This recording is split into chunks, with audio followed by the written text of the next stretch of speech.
Carlos Prates não é atleta.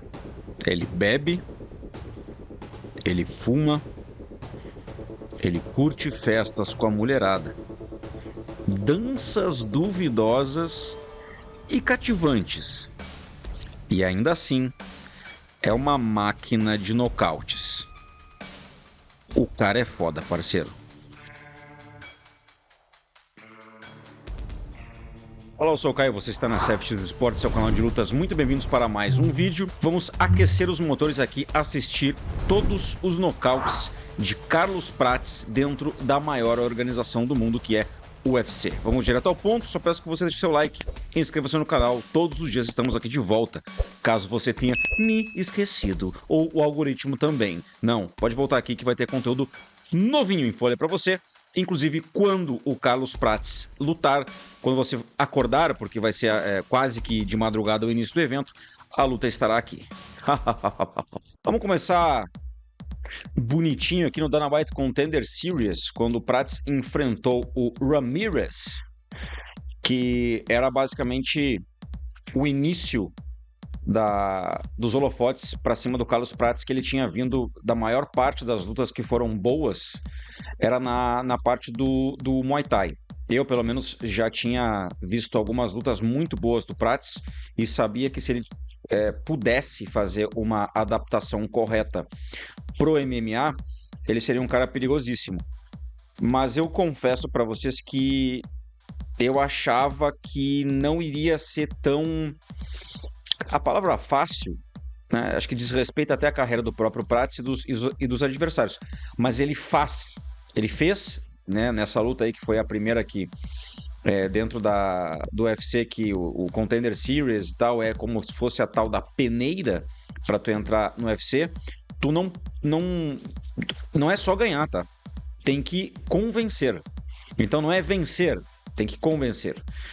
E o Prates, ele fez isso com algumas coisas interessantes, como por exemplo esse golpe que ele acabou de jogar ali, que era se movimentando para trás e contragolpeando numa distância muito boa, porque uma coisa é o atleta ter envergadura e não saber utilizar, e outra coisa é tu ter envergadura e utilizar essa arma de uma maneira exímia. E eu vou falar para vocês que na atualidade, na categoria do UFC, o Prates é um dos caras que melhor vem utilizando a envergadura.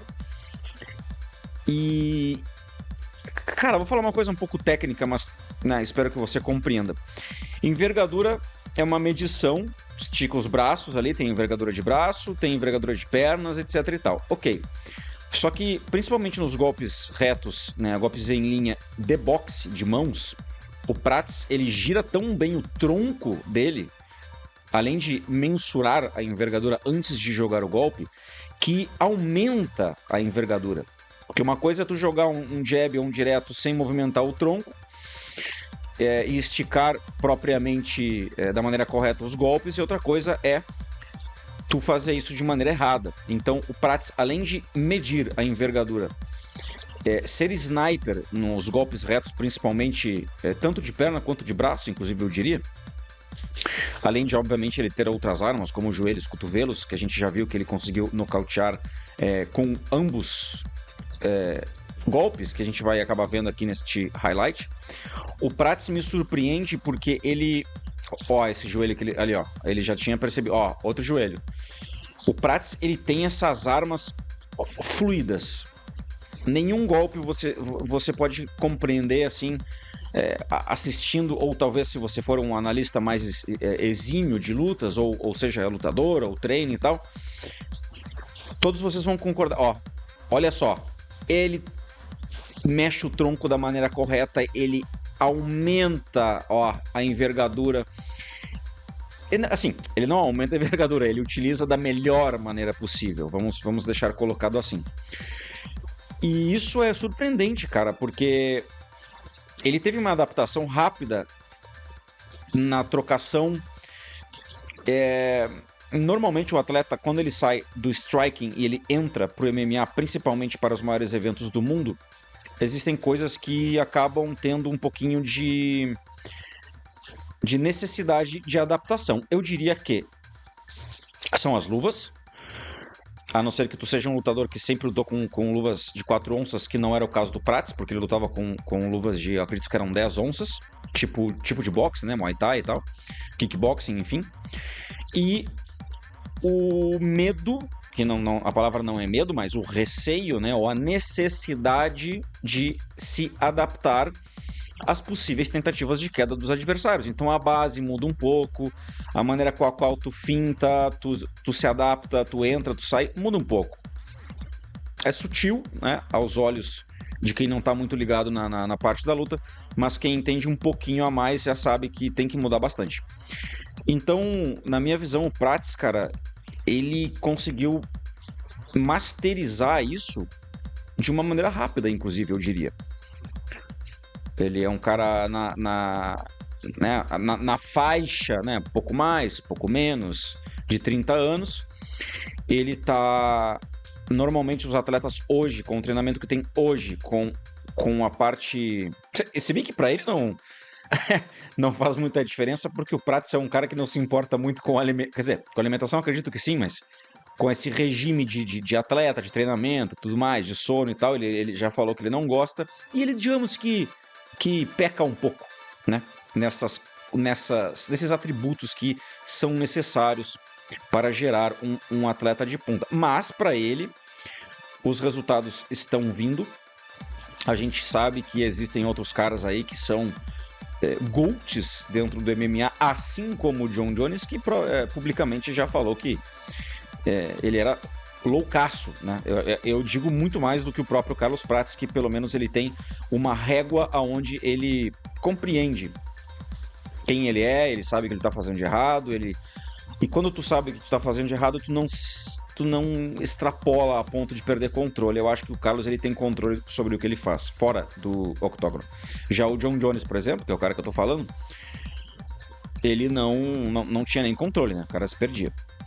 Ele mesmo disse que a maior parte de todas as lutas dele do UFC, ele fazia de propósito, ele utilizava entorpecentes a semana antes da luta, saía, festejava, dormia mal, tava nem aí, cara. A luta do John Jones, que foi uma das piores performances dele, foi contra o Oving Samprux, quando ele teve uma volta pro UFC ali, com um hiato onde ele não tinha lutado, se não me engano ele estava cumprindo suspensão, eu acho. Foi o único camp que ele não... que ele fez tudo à risca, cumpriu tudo à risca bonitinho, e foi uma das piores lutas do John Jones. Então, assim, será que temos aqui um Carlos Prats que vai por essa mesma linha? Não sei, cara. Eu posso dizer pra vocês que na prática, na experiência minha no mundo das lutas, dentro de um ringue ou de um octógono, fazendo sparring, treinando com caras que lutam realmente, profissional, eu conheço pessoas que eu não tenho por que falar o nome, mas que são vencedoras demais dentro do mundo das lutas e são loucos pra caralho. Bebe... Eu tenho camaradas que beberam uma noite antes e foram lutar... cara, com aquela ressaca de estar meio que semi-bêbado, assim, e lutar e ganhar, e lutar bem. E não morrer no gás e tal, e tipo... Cara, é uma loucura. Eu acho que isso é muito psicológico também, assim. Na minha prática e na minha vida dentro da luta, em termos de estar lutando, no meu caso, lutas de Muay Thai, e querendo migrar para o kickboxing, as minhas lutas de Muay Thai, se eu não tivesse treinadinho, assim, tudo certinho, comendo bem e dormindo bem e sabendo que eu tô treinando e tal e não fazendo nada de errado, acho que eu teria medo de mim mesmo, sei lá, de entrar e pensar assim, puta, o cara tava treinando e eu tava lá bebendo, ou o cara tava, sabe assim? Mas eu acho que isso não sei explicar, isso é de cada um. Eu sei que é um caminho difícil de seguir. Não é muito recomendável tu seguir uma coisa dessas se tu quiser lutar. Mas existem traços de personalidade de cada lutador, aonde talvez isso se adapte de uma maneira melhor, até porque o conforto dele seja esse, entende? Esse tal desse equilíbrio de ser um lutador e saber que o gás dele tá ok. E olha só, foi maravilhoso isso, cara. Tanto que eu falei que ele já nocauteou com o joelho, com o cotovelo, com mão, com canelada. O cara é pica, velho. Não, o cara é pica. Isso foi timing. Ele não viu, ele não olhou pro cara, ele sentiu o movimento, ele sabia das entradas e saídas do seu adversário. O cara é pica, velho. Daí a gente mata isso com o Edwards também. Eu lembro que eu comprei, inclusive, essa luta, tá? Desculpa, eu comprei essa vitória do Prats por nocaute em cima do Edwards, onde muita gente disse que ele ia perder e eu ganhei uma bolada de dinheiro. Inclusive, se você quiser entrar na Stake, né, que é a casa oficial de apostas do UFC, para você fazer uma boladinha, entra com o cupom, com o código CFX, quando tu te cadastrar lá, bota teu CPF, tua continha certinho, e escreve CFX, maiúsculo, enfim, ali no códigozinho, que você vai ter todos os benefícios dentro da casa de apostas, e é uma parada legal de fazer, esportiva ali e tal. Não, esse cara é muito pica, velho. Esse cara é muito pica. A gente vai estar ao vivo na pós-resenha. Eu não sei se eu vou fazer uma live de manhã, talvez. Se tiver bastante gente aqui, eu faço alguma live, não sei. Aí a gente vai conversando aqui no canal. Mas teremos os highlights da própria luta, né, do Jack Della Maddalena contra Carlos Prates, várias outras coisas. E se você quiser fazer uma fezinha legal, vai na Stake, que é a casa oficial do UFC, que não tem nenhum tipo de BO, é legalizado, tudo certinho, e não vai ter problema de pagamento nunca. E coloca o código CFX, que é para você fazer parte do nosso meio aqui dentro do canal e ter basicamente todos os benefícios dentro da casa para que você não jogue o leite das crianças fora, né? Não faz isso, né? Se você não tem grana, bota 10, 15, 20, 30, 50 pila. E se não, também não vai. E tem que ser maior de 18. De 18. Olha as coisas que estão acontecendo com os menores aí, hein? Então até daqui a pouco em mais um vídeo aqui no canal do CFX Esportes. Um grande beijo, deixa o seu like, hype o vídeo e assista os dois que já devem ter aparecido na sua tela. Até depois.